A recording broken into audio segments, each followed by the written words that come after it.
Surah Hud. Surah number 11. In the name of God, the most gracious, the ever merciful. This is Surah Alif Lam Ra. This is the book whose verses were initially concise. Then they were explained from the wise and knowledgeable God, so that you do not worship anyone except Him. I am from Him a warner and a deliverer of glad tidings, and that seek forgiveness from your Lord. Then turn to Him. He will abundantly provide you until a fixed period of time, and will bless every person worthy of favor with His favor. But if you turn away, I fear for you the torment of a horrific day.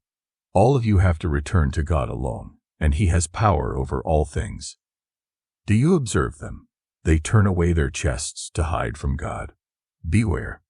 When they cover themselves with sheets for this purpose, even then they are before His eyes. He knows what they conceal and what they reveal.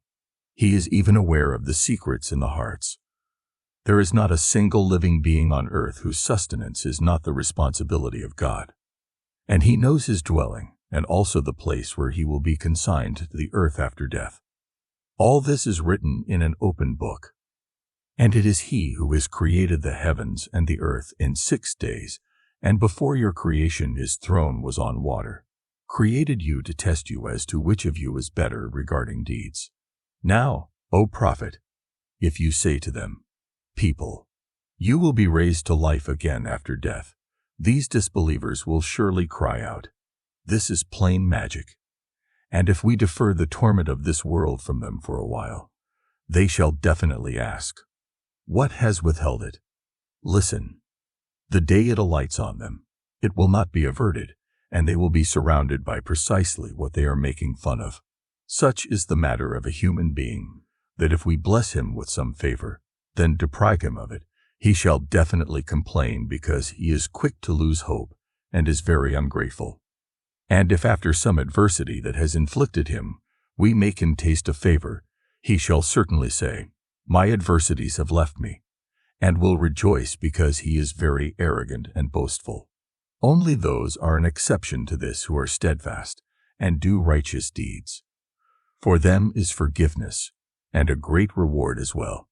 So, O prophet, because of this attitude that they have adopted, perhaps you want to leave out a part of what is being revealed to you, and it is distressing you that these people will say, why was not a treasure revealed to him, or why was not an angel sent with him? In reality, you are only a warner, and in future everything is entrusted to God. Do they say, the prophet has fabricated it himself? Tell them. Then you also bring forth 10 such fabricated surahs like it, and call in whoever you can except God, if you are truthful. However, if they do not come to your rescue, know that this has been revealed with God's knowledge, and also that no one except God is to be worshipped. Then do you accept? They are becoming its disbelievers because the life of this world has deceived them. Tell them, those who desire the life of the world and its finery, we reward them for their deeds here, and no loss do they suffer in this. It is these people for whom there is nothing but fire in the hereafter. Whatever they did in the world, all stands wiped out, and their deeds shall now bear no fruit. So, can a person who is on a clear proof from his Lord, then as its corroboration another witness also comes after it from his Lord? And before this the book of Moses is also present as a guide and mercy reject this Quran? Certainly not. Such people shall surely profess faith in it, and whoever among these groups of your addressees rejects it, for him the fire is the promised abode. Therefore, O prophet, do not be in any doubt about it, because it is a truth from your Lord, but most people do not believe. Tell them, who can be more unjust than those who ascribe falsehood to God? They will be presented before their Lord, and the witnesses will bear witness that these are the ones who had fabricated a lie on God. Listen, God's curse be on the unjust who stop people from the path of God and seek to distort it, and it is they who deny the hereafter. They were not beyond God's grasp in the earth, nor did they have any supporter there except God. However, they continued to hold this opinion because of the respite we had given them. They will now be given a twofold torment because they could neither hear nor see. It is they who have put themselves into a loss, and whatever they would fabricate has been lost from them. There is no doubt that in the hereafter they will be in the greatest loss. On the contrary, those who professed faith and did righteous deeds and remained submitted to their Lord, it is they who are the dwellers of paradise. They shall abide in it forever. The example of both these groups is as if one is blind and deaf, and one can see and hear. Can both have the same state? Then, do you not think? In a similar way, we had sent Noah as a messenger to his nation. He said to the people of his nation, I am an open mourner for you that you should worship no one but God. If you do this, I fear for you the torment of a painful day. At this, the chiefs of his nation who were disbelievers said, We consider you as only a person like us, and we only see the lowliest among us blindly following you. We do not think that you have any superiority over us. In fact, we are thinking of you as a blatant liar. Noah replied, People of my nation, just think that if I am on a clear argument from my Lord, then he has also blessed me with his special mercy, and you could not see that. So, should we forcibly stick it on you when you have an aversion to it? O people of my nation, I am not asking for any wealth from you for this service, that I should be compelled to accept everything you say. My reward rests with God only, and in order to please you, I am never going to turn out those who have accepted faith. They will be meeting their Lord with this faith of theirs. Only he will decide their worth, but I see that you are given to ignorance. O people of my nation, who will help me in being protected from God if I turn them out? Then do you not think? I do not say to you that I have the treasures of God, nor do I have the knowledge of the unseen. I also do not claim to be an angel, and like you, I cannot dare say about those whom your eyes see as inferior that God can never bless them with any good. God alone better knows whatever is in their hearts. If I do this, I shall be among the unjust. At this, those people said, Noah, you have argued with us, and argued a lot. Now, if you are truthful, bring forth on us that which you are threatening us with.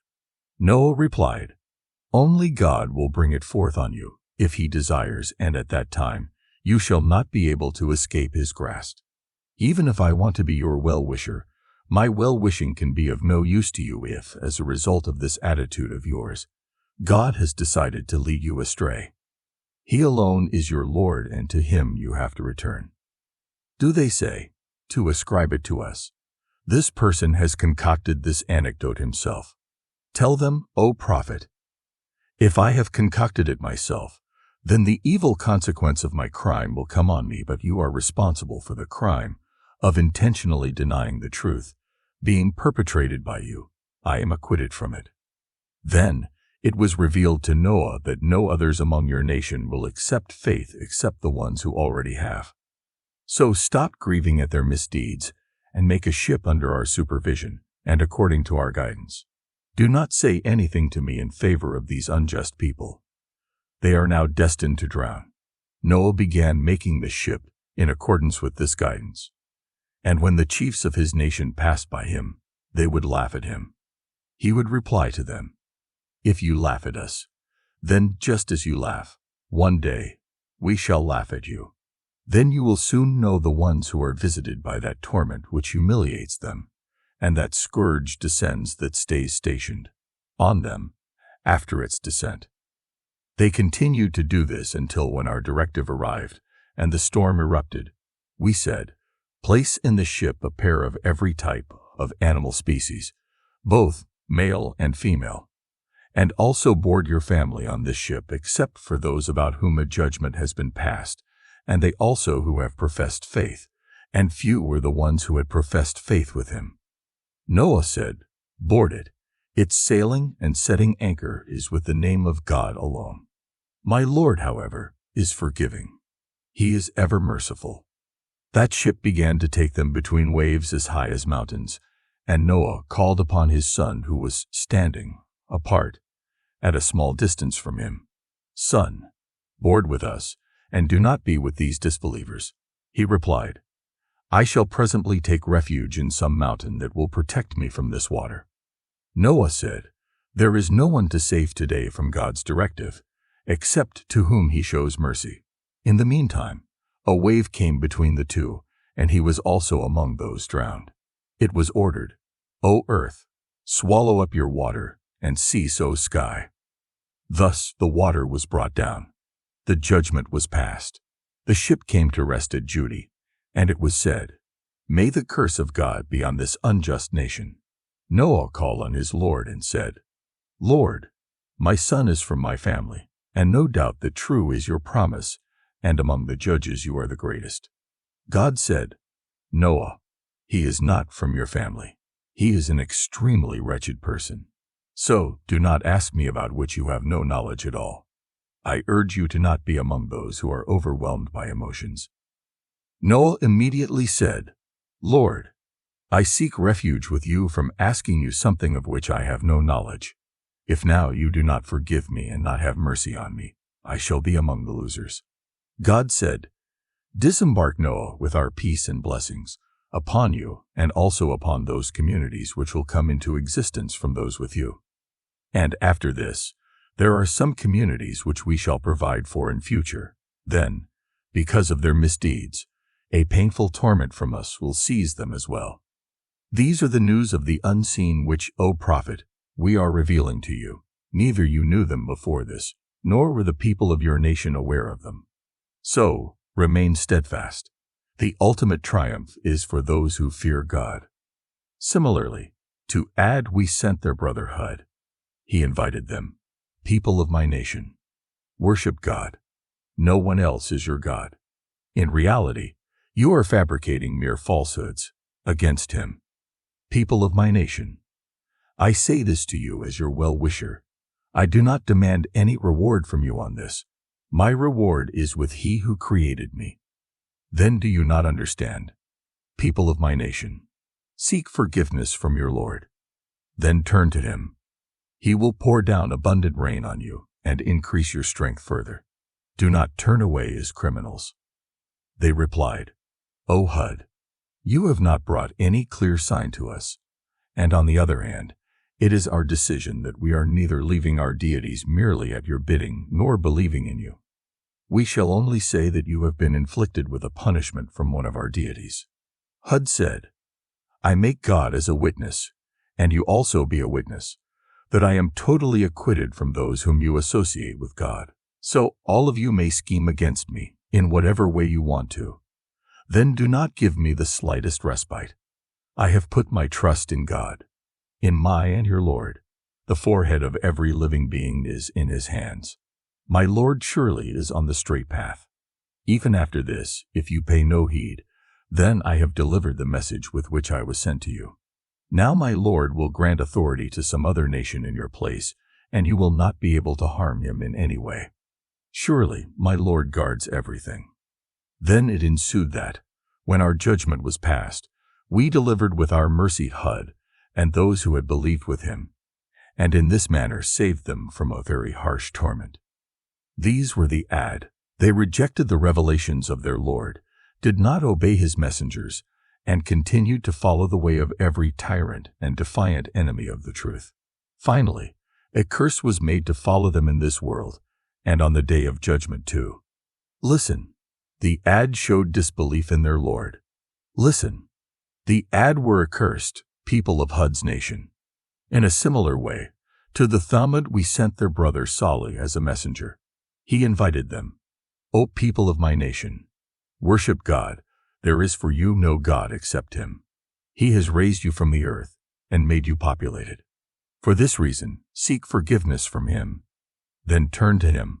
My Lord is near and also one who accepts the supplications of his people."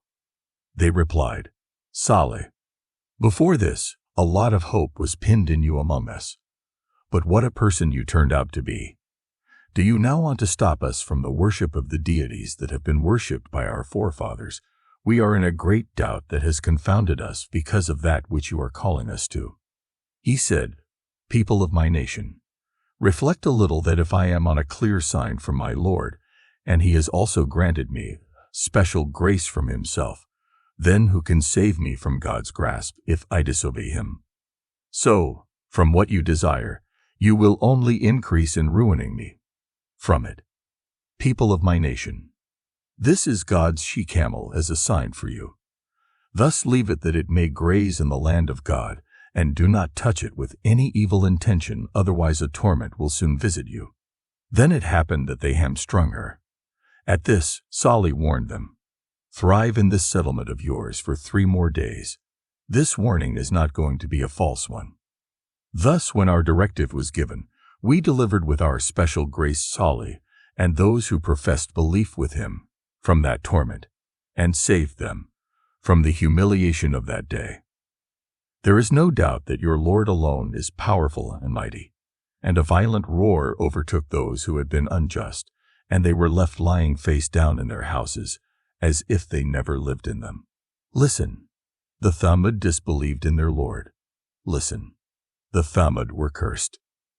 And in the case of Lot, what happened was that first, our angels had come to Abraham with a glad tiding. They said, "Peace." Abraham replied, "Peace be to you too."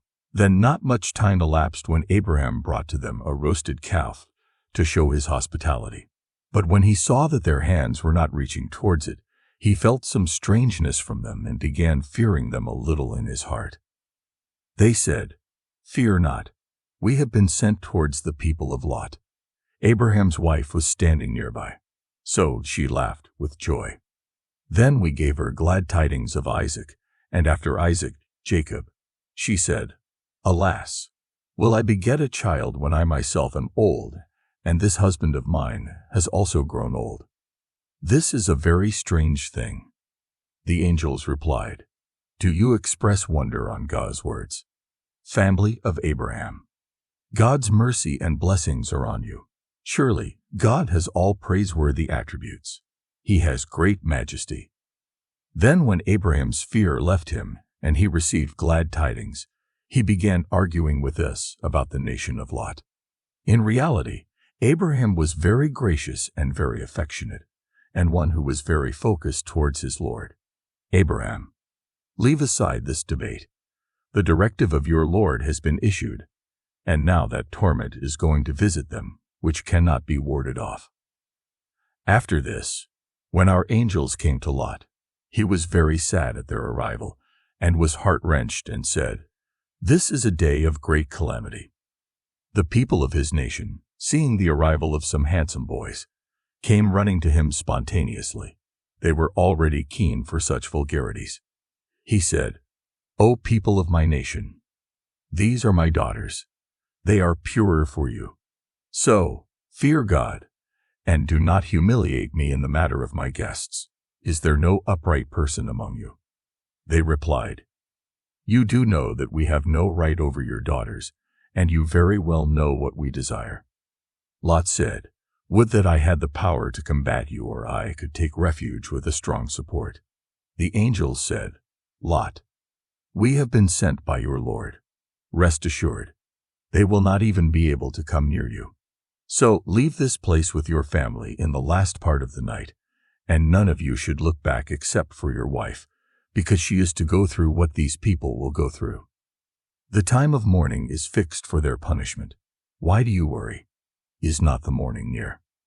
Then when our directive arrived, we overturned that settlement and hurled on it layered stones of hard clay which were marked from your Lord. And they were not very far away from these unjust people. And towards Madian, we sent their brother Shuaib as a messenger. He invited them, "People of my nation, worship God. You do not have any deity except him, and do not weigh and measure less. I see you in prosperity, but I fear for you the torment of the day which will surround you. People of my nation, weigh and measure with full fairness, and do not give things to people by lessening them, and do not go about spreading disorder in the land. Only the prophet given by God is better for you if you are true believers. My responsibility is to only make you understand, and I have not been deputed as a keeper on you." They replied, "O Shuaib, does your prayer teach you that we leave those which our forefathers used to worship, or we should not use our wealth the way we want to? In your view, all people of the past and present were foolish and misguided and among us. The only wise and upright person left is you. He replied, People of my nation, just think that if I am on clear evidence from my Lord, then he has also provided me with a goodly sustenance in the form of revelations from himself. So what except this should I invite to? By opposing you, I myself certainly do not want to do what I am stopping you from. I only want to set right affairs as much as I can. I shall receive its urge from God only. I have trusted him alone, and I turn to him only. People of my nation, it may happen that your stubbornness against me reach the extent that you are also visited by the calamity which visited the people of Noah, or the people of Hud, or the people of Salih, and the people of Lot are also not far away from you. And listen, if you want to remain secure, seek forgiveness from your Lord. Then turn back towards him. In reality, my Lord is extremely merciful and very loving. They replied, Shu'aib, we do not understand much of what you say, and we see that you are a weak person among us.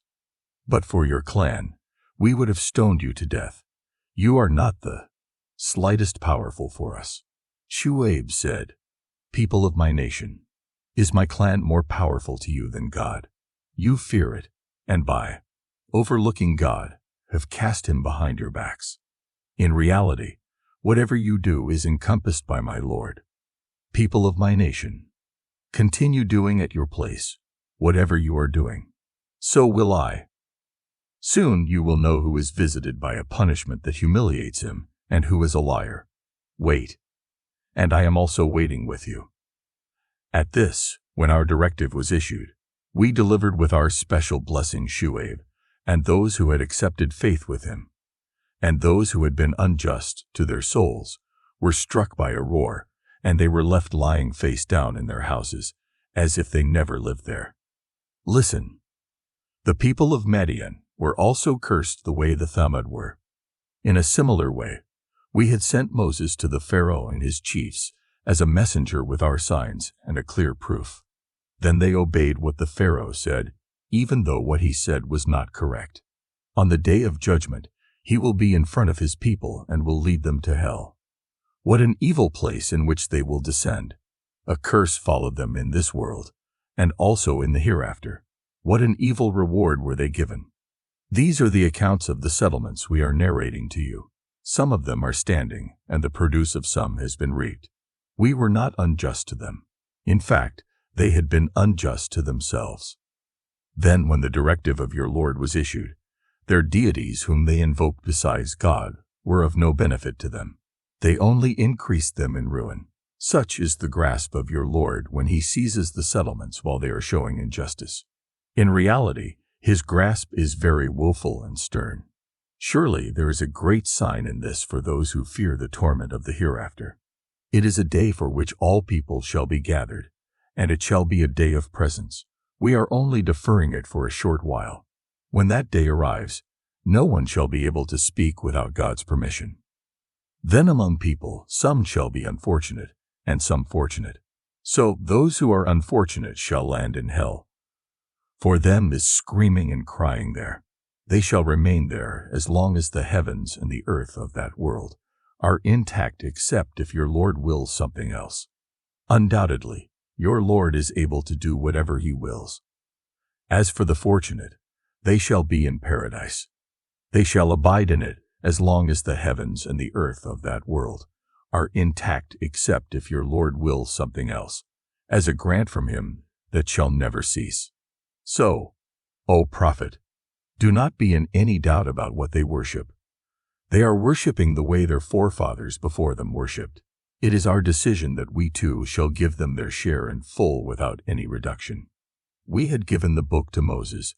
Then a similar difference about it also arose. Had a matter not been finalized earlier by your Lord, this difference between them would have been settled. In reality, they are in a confounding doubt about whatever you are presenting before them. Rest assured, your Lord shall surely reward each of them in full for their deeds. He is certainly aware of what they are doing. So remain steadfast as you have been directed, and they too who have turned together with you towards their Lord, and do not be deviant. No doubt, He is observing whatever you are doing. In spite of their words of hope and fear, do not incline yourself towards these unjust people. The slightest otherwise fire will seize you as well, and none except God will be your supporter. Then you will also not receive help from anywhere. And listen, O prophet, to remain steadfast in this path. Be diligent in the prayer in both parts of the day, and in the early part of the night also. In reality, virtues take away vices. This is a reminder for those who are willing to be reminded. And be patient, because God shall not waste the reward of those who are thorough in their deeds. Then, reflect on this too, that why did this not happen, that there be such virtuous people in the nations before you who stopped people from spreading disorder in the land? If there were such people, they were very few who we delivered from among them. And the unjust continued to go after the bliss they were in, and they were none but wrongdoers. O prophet, your Lord is not one who destroys the settlements because of some oppression of theirs, when its inhabitants want to mend ways. Had your Lord willed, He would have made all mankind into one community. But He did not do this. In fact, He has given them the freedom to exercise their will. So, as a result, they will always have differences among them, except those on whom your Lord has mercy. He has created them for this very reason, that they exercise their freedom of will. So the words of your Lord that He had uttered were fulfilled. I shall fill hell with both jinn kind and mankind. And, O prophet, we are narrating to you each of the accounts of the messengers through which we can strengthen your heart. The truth has come to you in them, and there is an advice and a reminder in them for those who believe. Tell them, O prophet, who are not believing, do according to your way what you want. We shall do according to our way. You also wait until the judgment of God arrives. We are also waiting. Whatever is concealed in the heavens and the earth is with God, and all matters are returned to Him alone. So, O prophet, worship Him only and trust Him alone. Your Lord is not unaware of whatever you are doing.